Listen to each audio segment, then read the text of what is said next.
Esta é a primeira videoaula da disciplina Resistência dos Materiais 2. A publicação desta videoaula tem o objetivo de auxiliar os alunos na compreensão do conteúdo ministrado na disciplina através da resolução de exercícios. Nessa primeira videoaula, vamos resolver um exercício sobre flexão em vigas de seção transversal prismática. O primeiro passo de cada exercício é a leitura e interpretação. Vamos ler então. A viga é composta por 4 peças de madeira coladas, como mostra a figura abaixo.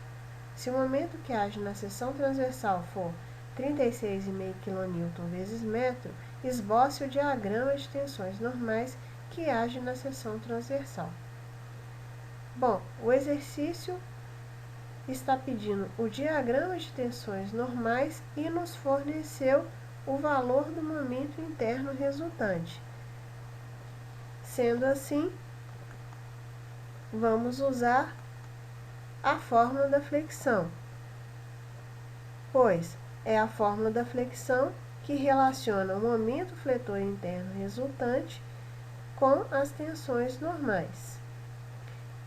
Além disso, precisamos também conhecer o momento de inércia em torno do eixo neutro, bem como a distância do ponto da seção transversal até esse eixo neutro. É uma distância perpendicular. Para tal, vamos analisar a geometria da seção transversal.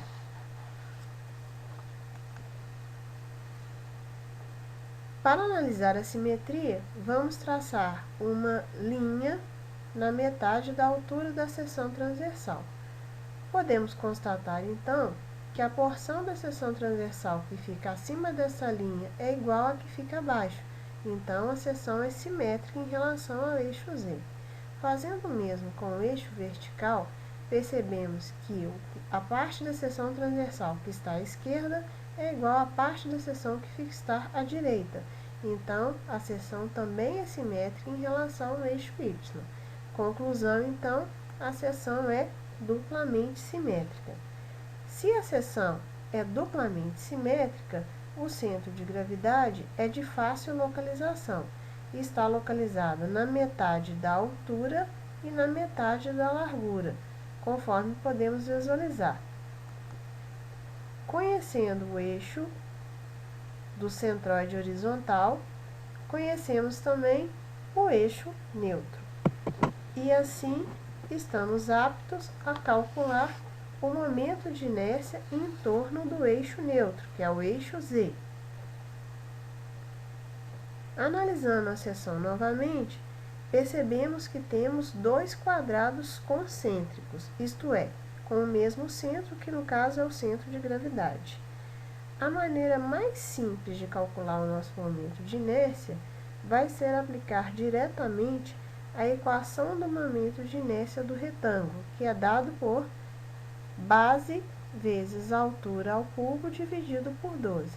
Lembrando que a base é a dimensão paralela ao eixo em torno do qual se quer determinar o momento de inércia, e a altura é a dimensão perpendicular a esse eixo.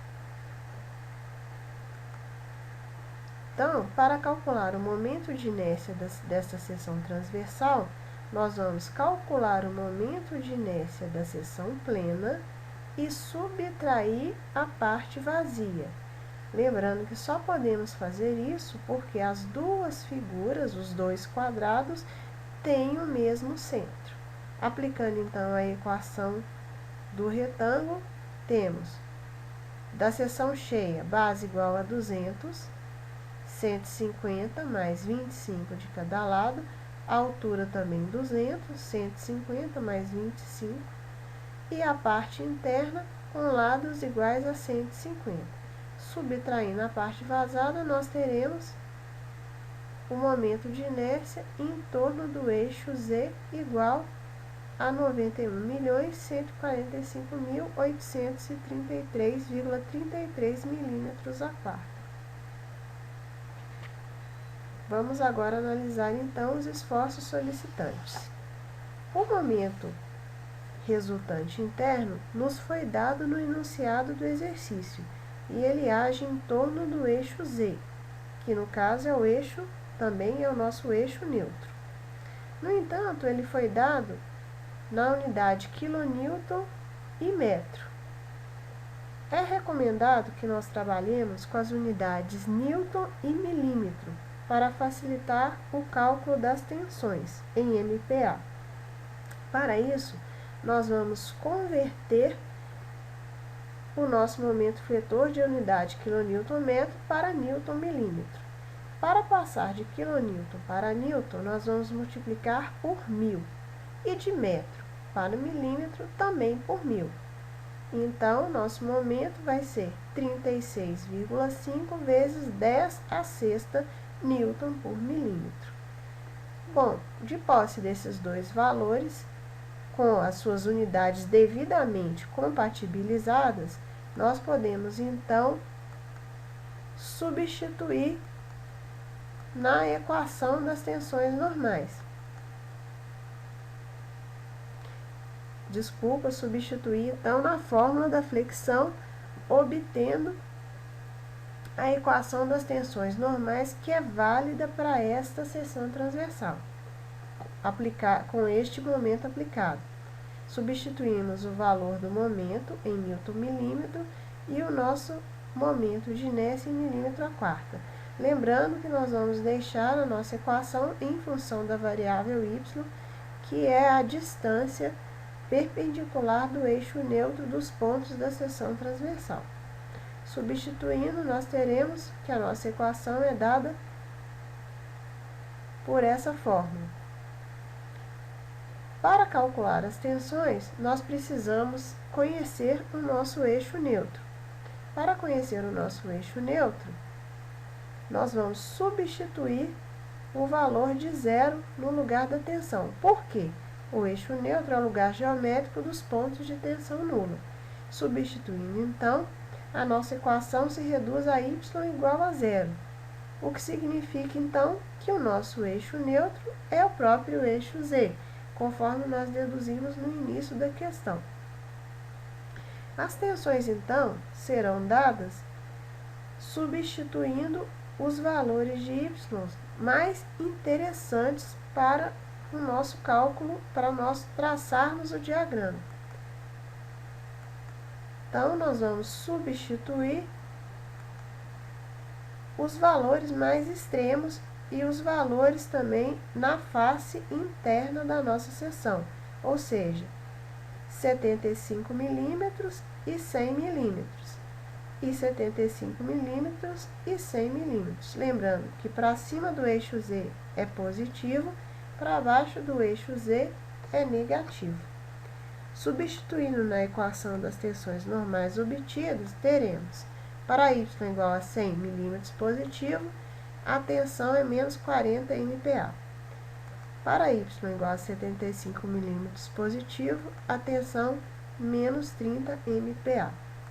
Para y igual a zero, ou seja, no eixo neutro, a tensão é nula. Para y igual a menos 100 milímetros, tensão positiva, 40 MPa.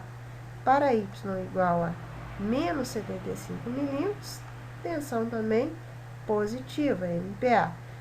Lembrando, tensões negativas indicam tensões normais de compressão e as positivas, tensões normais de tração.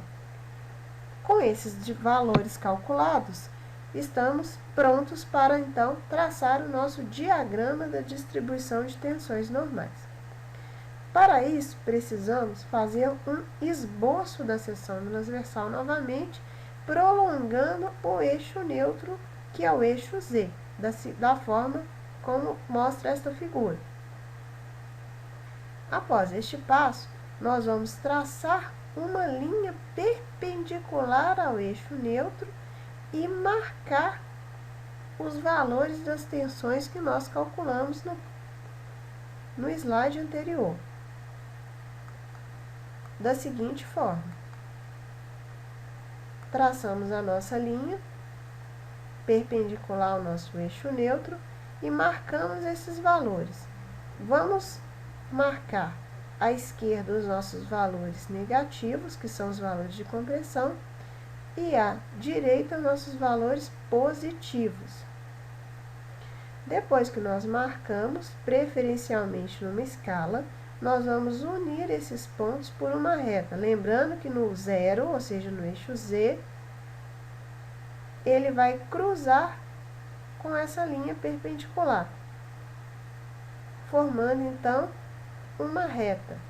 Ou seja, o diagrama de tensões normais é uma distribuição linear.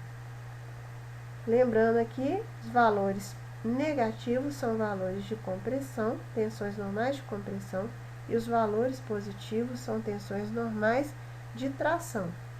Vale lembrar também que esta é uma forma bidimensional de representar a nossa distribuição. Essa distribuição, na verdade, está perpendicular ao plano da nossa apresentação. Então, essa forma e esse vazio só vale para a parte vazada. Se formos representar essa parede, nós temos uma distribuição completa, conforme apresenta essa figura abaixo. Bom, chegamos então ao final do nosso exercício e eu espero ter contribuído para um melhor entendimento de todos sobre este conteúdo. Sugestões de melhoria são bem-vindas. Até a próxima videoaula.